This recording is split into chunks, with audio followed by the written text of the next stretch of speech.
Tonight on Nightline, touching tribute, the return of the Lion. Ted Kennedy makes a dramatic surprise appearance at the podium, an unforgettable moment at the Democratic National Convention. Plus, Clinton psychodrama. Republicans are trying to stoke the Clinton-Obama fire, but Democrats are determined to make this a moment of unity. So why are so many Clinton supporters still prepared to shout down their rivals?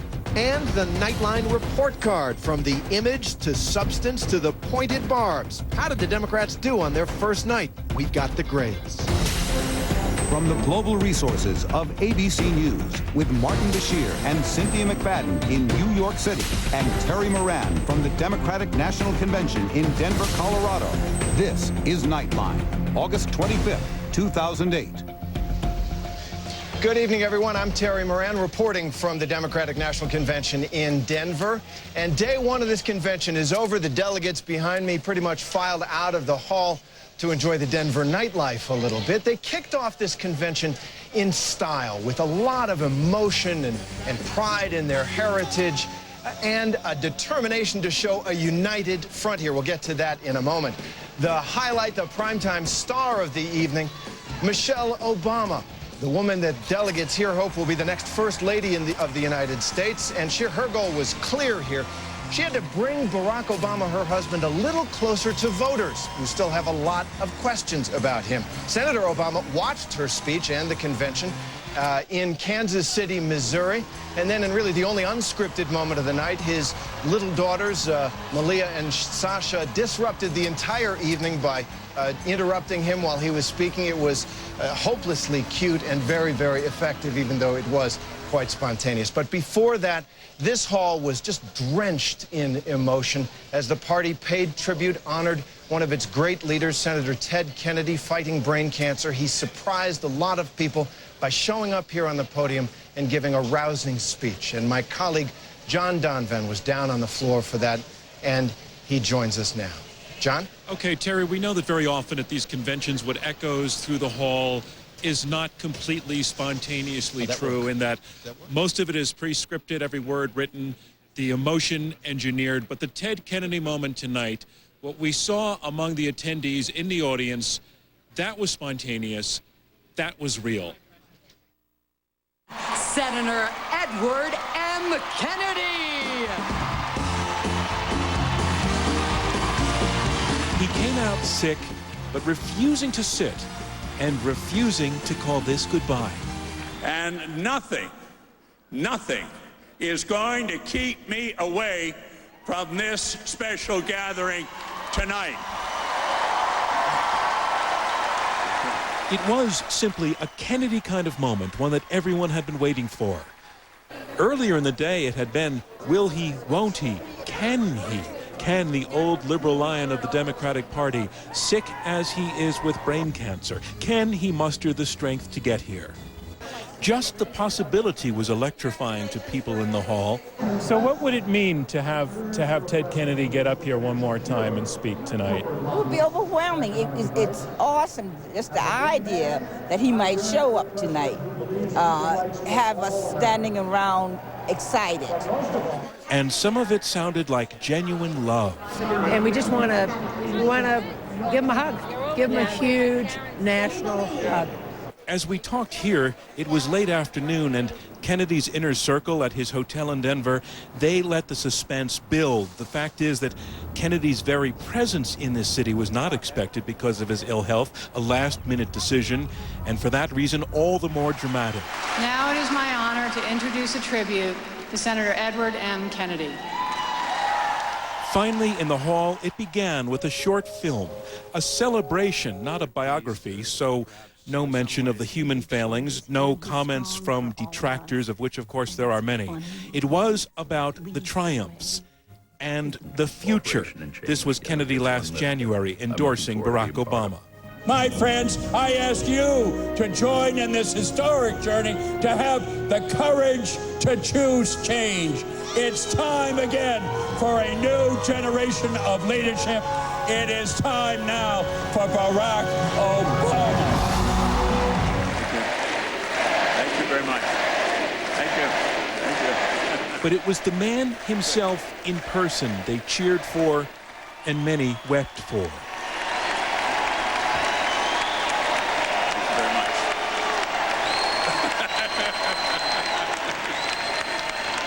Thank you. Thank you. And not everyone here knew it, but now it was history echoing through this huge hall. For 44 years ago, a Kennedy named Bobby, whose older brother John had just been murdered, stood at the Democratic Convention of 1964, and the applause ran for 6 minutes. Mr. Chairman. Then for 11 minutes. Then for 16.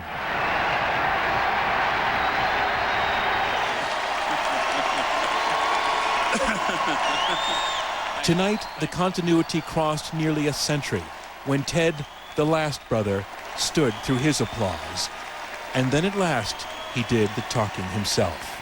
I pledge to you that I will be there next January on the floor of the United States Senate. The work begins anew. The hope rises again, and the dream lives on. So you see, Terry, it was very far from a farewell. It was a lot in one moment. It was about a man. It was about a family. It was about a generation with its last representative. And for the people in this in this hall, it was about their party and what they want to see in themselves. Ted Kennedy had the guts to stand up here when it hurt, and they liked that. Terry? They sure did, John. Thanks to John Donovan down on the floor for that. Well, what about the rest of the evening now? This was opening night here in Denver, a chance to present the new face of the Democratic Party in both substance and style. Well, to give you a sense of just how the Democrats did it tonight, we're going to kick off something ourselves. We're calling it the Nightline Report Card. And I'm joined now by George Stephanopoulos, our senior Washington We have correspondent. the easy job getting to grade them. We do. All right, so grade them. First, heartstrings, the emotional content. Easy A. I mean, John Donovan just covered it. That was a triumphant human moment for Teddy Kennedy, a historic and healing moment for those delegates. And a great big national hug, as one of those delegates told him. Filling in the blanks. This is who is Barack Obama that so many voters still want to know about. And this is a little bit tougher because they have to answer two questions. Is he ready for the White House? And is he one of us, a patriotic American? Michelle Obama couldn't really help him on the first. She did a beautiful job on the second. So the grade? B plus. B plus. Next, bells and whistles. This is the stagecraft, how it looks, how it seems to the viewer. What do you think? I hated that stage. I mean, look at how garish and kitschy that is. It looks like a slot machine in Reno. F. F. F. They Absolutely. flunk on the stage. All right. And finally, really one of the big stories here, Clinton psychodrama. And this is one of the big stories of the convention. There's a lot of anxiety out there. There's a lot of tension among the delegates. This has to be an incomplete because we just don't know yet. The Clinton and Obama forces are trying to come together right now. They jointly handed out nominating petitions tonight. Senator Clinton was saying all the right words publicly today. Senator Obama will do the same thing. But these delegates aren't quite there yet. The teams aren't quite gelled yet. We still have a ways to go here. And, of course, tomorrow night is the big night for this. Senator Clinton will come out and give her speech. She has to leave no doubt that she is behind Barack Obama. And then there's this question of what happens Wednesday. Do they go through with an entire roll call, or do they find a way to cut it short, have Hillary Clinton nominate Barack Obama by acclamation? By Thursday night, this cannot be a question anymore for Barack Obama, or it's a failed convention. And quickly, how do you think Michelle Obama did when she came out and praised Hillary Clinton as a pioneer? It was essential. A perfect grace note for her. She had to do it. And did you hear that applause in the crowd when she did? Place went nuts.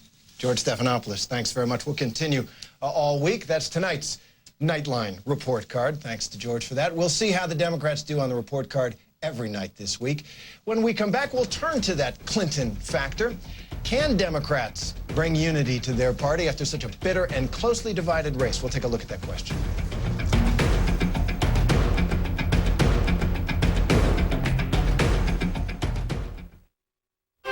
Meet Judith Pope Rausch, gold digger. She spends like there's no tomorrow. She also sleeps like there's no tomorrow. Ah, wedded bliss. But what about the rest of us? In the real world, we're lucky to get 6 hours of sleep. So let's get a better 6. Introducing Sealy Posturepedic Pure Embrace, our most advanced sleep system designed to eliminate tossing and turning so you can get a better 6. Pure Embrace, only at Macy's. I might break a few too many rules, but someday I'm gonna change them. Kids with ADHD are sometimes known for their disability, but someday they could be known for their abilities. Sometimes I disrupt class, but someday I'll disrupt conventional thinking. You know your child with ADHD has unique talents, and you wish everyone saw them the way you do. Treatment is helping, but is there something else you can do? Now there's a free Roadmap to Success kit designed by ADHD coaches and moms. For yours, call 1-800-239-5760. The kit gives you a 4-step roadmap to success for your ADHD child with tips on working with teachers to help them progress consistently, 10 tips to improve focus and organization, plus a goal tracker so you know you're helping them succeed and someday maybe exceed. I wasn't picked first on the team, but someday I'm gonna own one. Call 1-800-239-5760 now for your free Roadmap to Success kit. I have a little trouble in school, but someday I just might teach the world something. What's going on at the conventions that you don't see? The lobbyists spending and spending on our members of Congress, the lavish dinners, rounds of golf, and the parties. So who pays? Tomorrow, we're on the money trail at the conventions on World News with Charles Gibson. Doctors, housewives, and heroes come together September 21st, 2008. If you're an oil executive, you probably love him. But what about this family? What do they think of Gordon Smith's $18 billion in tax breaks for big oil? That's $19,000 for every Oregon family, or 407 bags of groceries, 298 tanks of gas, 2 years of college. This family could really use the help. But thanks to Gordon Smith, this one is getting it. The Democratic Senatorial Campaign Committee is responsible for the content of this advertising.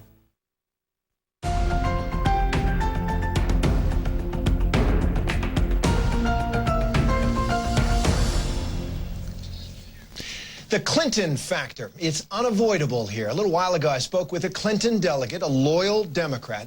She told me she might not vote for Barack Obama. She was mad and she was hurt, and she's not alone. I'm joined now by senior political correspondent Jake Tapper. He's in Kansas City, Missouri, where Barack Obama was watching this convention on television. Jake? Good evening, Terry. Well, I'm here outside the home of the Gerardo family. And a very loud motorcycle rider just came by. And the Gerardo family, inside their home is where Senator Barack Obama watched his wife, Michelle, give her speech. He wanted Michelle to be the star of today. But there's another woman who's been a big part of Barack Obama's life the last couple of years, and her name is Senator Hillary Clinton. Can't win without us! Can't win without us! These are assuredly not the images of the Democratic convention that Senator Barack Obama and his diligently image-conscious team were planning on. 18 million! We will not fall in line. We will make sure that Obama does not get in the White House. We can't trust him. He's very shifty, and he's inexperienced, unqualified, and dangerous. Supporters of Hillary Clinton, angry Democrats, converged on Denver today. Legends for McCain! Sweetie! Legends for McCain! Sweetie! They are still upset about the alleged sexism they saw from Obama. Sweetie is a reference to a time Obama called a female reporter Sweetie. Hold on 1 second, Sweetie. We're gonna do it. As well as from the media during the primaries. Take out the garbage. These voters are a tad, shall we say, extreme. But what they represent is of serious concern to the Obama camp. A new Gallup poll indicates that fewer than half of Clinton supporters say they will definitely vote for Obama. 47% say they're solidly behind him. 23% say they back him but may change their minds, while 30% say they will not vote or they'll vote for someone else, perhaps Senator John McCain. The McCain campaign is actively trying to sow disunity in Denver, with TV ads hammering Obama for not picking Clinton as his running mate. She won millions of votes, but isn't on his ticket. Why? For speaking the truth on his plans.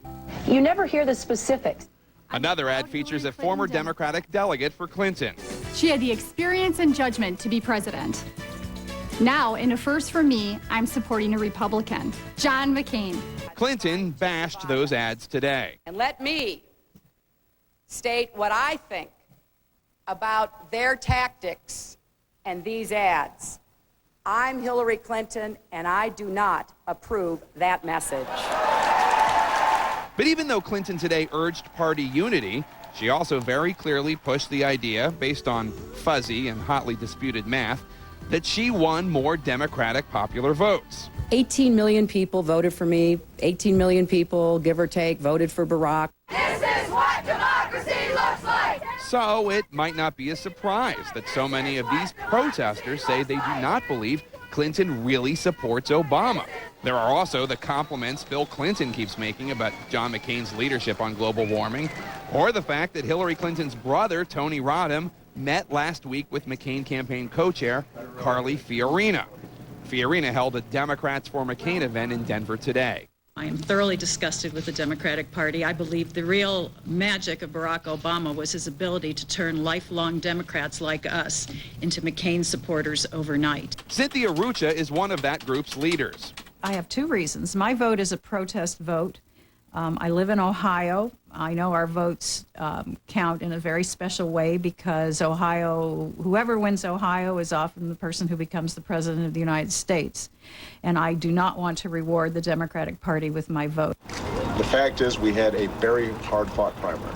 In Iowa today, when ABC News asked Senator Obama if he doubted the sincerity of Senator Clinton's endorsement, he said no. You know, the Clintons love this country, and they love the Democratic Party, and they are going to be active parts of our campaign for the remaining 70 days. Together with Hillary's For Bill Clinton, that may be easier said than done. Friends say he's still angry at Obama for waging a campaign that often criticized the accomplishments of the Clinton years, and a campaign whose allies accused Clinton and his wife of trying to tag Obama as the black candidate. As when on the day of the South Carolina primary, Bill Clinton compared Obama to Jesse Jackson. And he ran a good campaign, and Senator Obama's run a good campaign here. Bill Clinton does not think he said or did anything wrong. But Congressman Jim Clyburn was offended and told Bill Clinton as much in a phone call around that time. I've always described the conversation as being less than pleasant. Another source of tension involves the sexism Clinton and her supporters saw by many in the media. Chauvinism that Clinton supporters